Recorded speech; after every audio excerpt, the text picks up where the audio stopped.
পূজার্চনা চ্যানেলের পক্ষ থেকে আপনাদের আমাদের সবারই জানবার জন্যে জ্ঞাতার্থে বলে একটা নিবেদন আবার রাখছি। এই যে বাবা মা মারা গেলে মহাগুরু নিপাত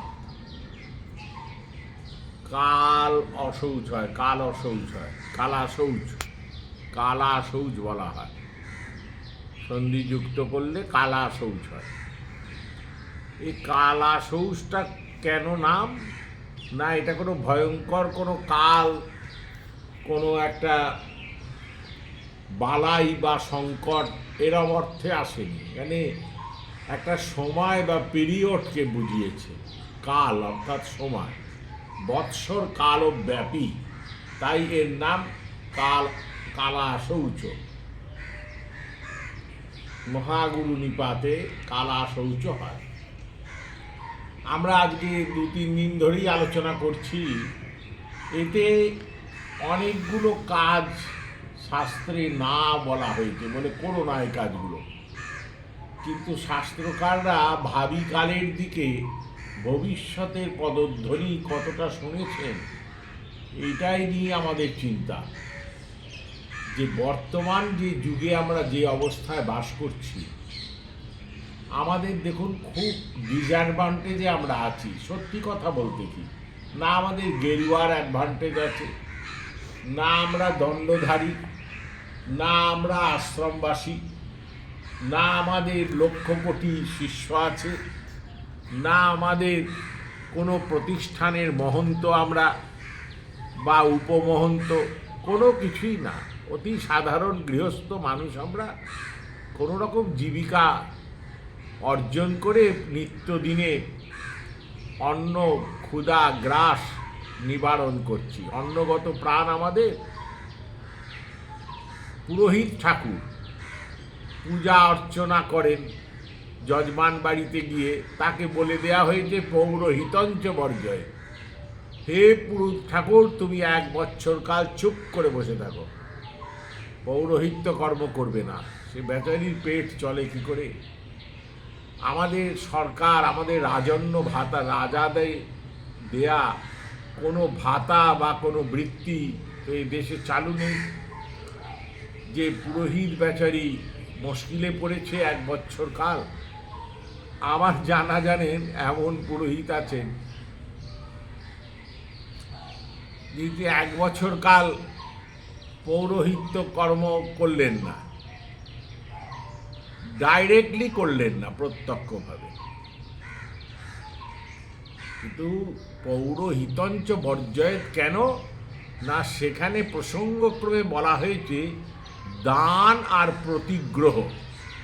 দান মানে কোনো কিছু দেওয়া, তাকে দান বলা হয়। দান আর প্রতিগ্রহ মানে কোনো কিছু গ্রহণ করা। এই দুটো 1 বছর নিষিদ্ধ। কোনো দান করবে না, শুধুমাত্র শ্রাদ্ধ সম্বন্ধীয় ব্যাপার ছাড়া। শ্রাদ্ধ ক্রিয়াকাণ্ড যে ব্যাপার, তার সম্বন্ধে যে দান সেগুলো করতে পারো। বৃষ দান করো, চন্দন ধেনু দান করো, বিলক্ষণ শয্যা দান করো, সরসাদি দান করো, কাম ধেনু দান করে দাও, কোহিনূর মণি দান করে দাও। শ্রাদ্ধ সম্বন্ধে তোমার পিতামাতা তত্তর করে বৈকুণ্ঠ লোকে, গোলোকে, না হোক নিজের পক্ষে স্বর্গলোকে ঘোরাফেরা করবে। কিন্তু আমাদের যারা পৌরোহিত্য কর্ম করে বেড়ান এই গভীর শীতের ভেতর, তাদের কি করে দিন যাপন হবে? দান বারণ করেছে। মশাই দান বারণ করেছে। দান যদি বারণ করা হয়, বিদ্যা, কন্যা, অভয়, আশ্রয়, এই 4টে দান বারণ করে দেয়া হয়েছে। দান করবে না।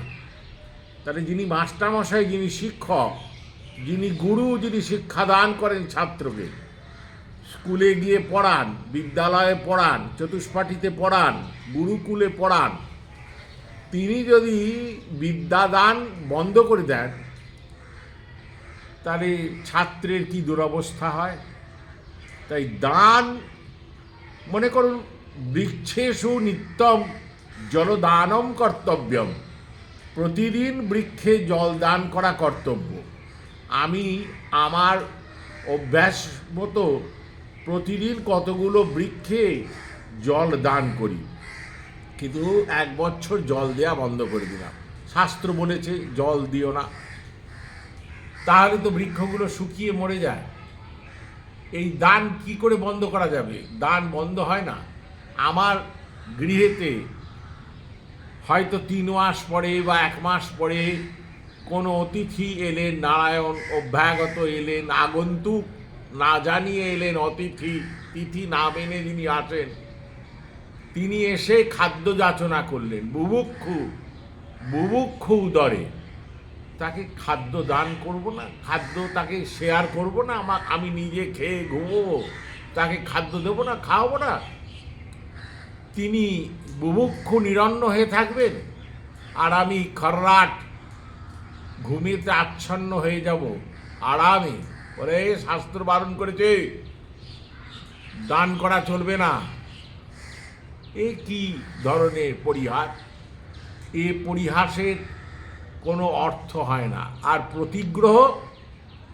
প্রতিগ্রহ কাকে বলে? হে মাস্টারমশাই, হে গুরু, আপনি তো বিধান দিয়ে দিলেন যে ছাত্রদের, শিষ্যদের সবাইকে দান করবে না, আর দান গ্রহণও করবে না। আপনি তো মাসের শেষে বেতনটা গ্রহণ করছেন স্কুলে গিয়ে। আপনি তো চতুষ্পাঠীতে পড়িয়ে, গুরুকুলে পড়িয়ে মাইনেটা নিচ্ছেন। যদি বলেন যে দান বা প্রতিগ্রহ বাক্য রচনা করে উৎসর্গ না হলে কোনো অসুবিধে নেই, সেটা গ্রহণ করা যায়, তাহলে পৌরোহিত্য কর্ম করাতে বাধা কোথায়? পৌরোহিত্য করলাম, পুজো অর্চনা করলাম, দক্ষিণান্তটা সেইরকমভাবে নিজের পক্ষে উৎসর্গ না করে সেটা দেবতার পক্ষে উৎসর্গ করে দিলাম। দেবতাকে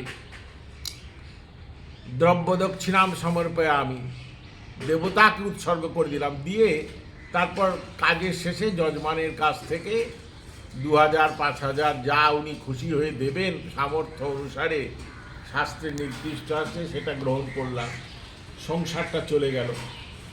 পৌরোহিতঞ্চ বর্জয়ে, পুরোহিত যদি সংকটগ্রস্ত হয়ে থাকেন, তিনি যদি যজমানের কল্যাণ কামনা থেকে বিরত হয়ে যান 1 বছর, তিনি যদি যজমান গৃহে পূজার্চনা থেকে নিবৃত্ত হয়ে যান মহাগুরু নিপাতের দোহাই দিয়ে, তাহলে যজমানের কল্যাণ কিভাবে সূচিত হবে?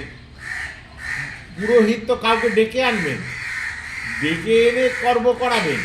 এই ডাকাটাও তো পরোক্ষ কর্মের সঙ্গে সংযুক্তিকরণ হলো। তাই জন্যে পৌরোহিতঞ্চ বর্জয়ে বা দান করা, দান গ্রহণ করা, এগুলোকে নতুন করে চিন্তা করে দেখতে হবে শাস্ত্র ঠিক এইরকম অর্থে বলেছে কি না। আমার যতদূর মনে হয় এইরকমভাবে শাস্ত্র বলেনি। যেমন মনে করুন, অভয়, আশ্রয়, নিরাশ্রয় ব্যক্তি রাত্রিবেলায় আমার গৃহে আশ্রয় যাচনা করলো, তাকে আমি আশ্রয় যদি না দিতে পারি, না, শাস্ত্র বলে দিয়েছে আমার বাবা মা মরেছে, আমি 1 বছর তোমায় আশ্রয় দিতে পারবো না, তাহলে তো মহাপাপ, অমানবিকতা হয়ে যায় মশাই। এই ধরনের অনাচার, এই ধরনের বেদনাদায়ক তীব্র জ্বালা মানুষকে প্রদান করা, এও এক ধরনের প্রকৃষ্ট রূপে ব্যভিচারের নামান্তর। অতএব কালা শৌচের মধ্যে দান, প্রতিগ্রহ বা কোনো রকম পৌরোহিত কর্ম বর্জন করা, পৌরোহিত্য কর্ম না করা, এ সঠিক কথা নয়। পৌরোহিত্য কর্ম থেকে আমি বিরত হয়ে যাব 1 বছর, যদি আমাদের কোন সময় লেখা হয়েছিল শাস্ত্র, যে সময় রাজস্ব বৃত্তি, রাজার যে রাজস্ব আয় হতো তার রাজস্বের 1/4 এই কর্মকাণ্ডী পুরোহিতগণের জন্যে বরাদ্দ থাকত। যারা শাস্ত্র অনুশীলন করাতেন, যারা ছেলেদের শাস্ত্র পাঠ করাতেন, তাদের জন্যে নিযুক্ত থাকত। তাদের জন্য ধর্মগোলা থাকত। ভূস্বামী পিতৃভ্যো নমঃ, ভূস্বামী তিনি তাকে 1 বছর সাহায্য করতেন। বর্তমান আমরা যে সংকটাপন্ন অবস্থায় রয়েছি, আমাদের পৌরোহিত্য ভাতাও তো চালু হয়েছে কোথাও কোথাও, তো পৌরোহিত্য ভাতাটাও নেব না তো, পৌরোহিতঞ্চ বর্জয়েত 1 বছর ভাতাও নেব না।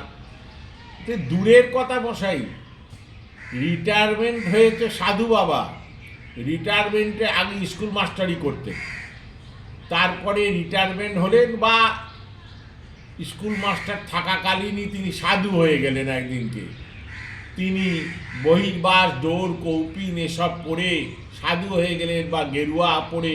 গেরুয়ার ভয়ানক দর বাজারে এখন। এরা খুব অনায়াসে অর্থ কামাতে পারে, অর্থ এদের কাছে হেঁটে হেঁটে চলে আসে। কিন্তু এই রাজমিস্ত্রিটা 26 তলা থেকে পড়ে গিয়ে মৃত্যু হলে কে কার খোঁজ রাখে? দেখুন, ওইখানে ওই গুরু বাবাকে কেউ যদি এসে দান করে, গুরু বাবার মরুক বাপ মা যে কেউ, সেখানে তিনি কিন্তু নিবৃত্ত হন না দান নেওয়া থেকে। কি মুশকিলের কাণ্ড! ভাতা বন্ধ হয় না। আবার ওই যে সাধু বাবার কথা বলছিলাম, স্কুল কলেজে পড়ান, রিটায়ারমেন্ট হয়েছে, সাধু হয়েছেন, পূর্বাশ্রমের সব কিছু বর্জন করে এসছে। কি কি করেছে? ছেলেকে ছেড়েছে, নিজের ধর্মপত্নীকে ত্যাগ করে দিয়ে চলে এসছে, নিজের বাড়িতে নাকি তিনি আর যান না। গৃহাদিষু আসক্তি যস্য নাস্তি স অনিকেত, সেই অনিকেত ব্যক্তি তিনি সব ছেড়ে ছুড়ে দিয়ে চলে এসছেন। হ্যাঁ, নাস্তি নিকেতনম যস্য স অনিকেত, অনেক রকমভাবে সমাজ আছে। কিন্তু মশাই, পেনশনটা কেন নিচ্ছেন? এটাও তো পূর্বাশ্রমের সঙ্গে সংযুক্ত। সেই পেনশন প্রাপ্তিটা, সেটা আপনার আগের আশ্রমের কৃতকর্মের প্রাপ্তি। পেনশনটা স্যাক্রিফাইস করছেন না তো। পেনশন নিচ্ছেন, দিয়ে যত বাড়ছে নিচ্ছেন, আবার বকেয়া দিয়ে পাবেন বলে সাধু নাচতে শুরু করেছে। এ কি প্রহসন চলছে ভারতবর্ষে? এ কি সারা দুনিয়া জুড়ে প্রহসন চলছে? এই প্রহসন স্তব্ধ হোক, বন্ধ হোক এই ভণ্ডামি।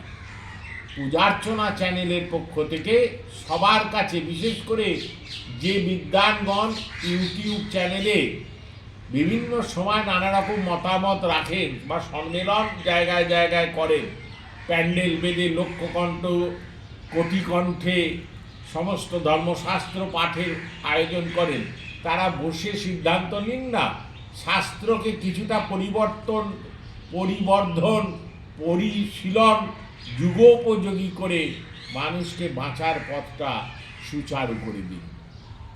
জয় গুরু, জয় শ্রী সীতারাম।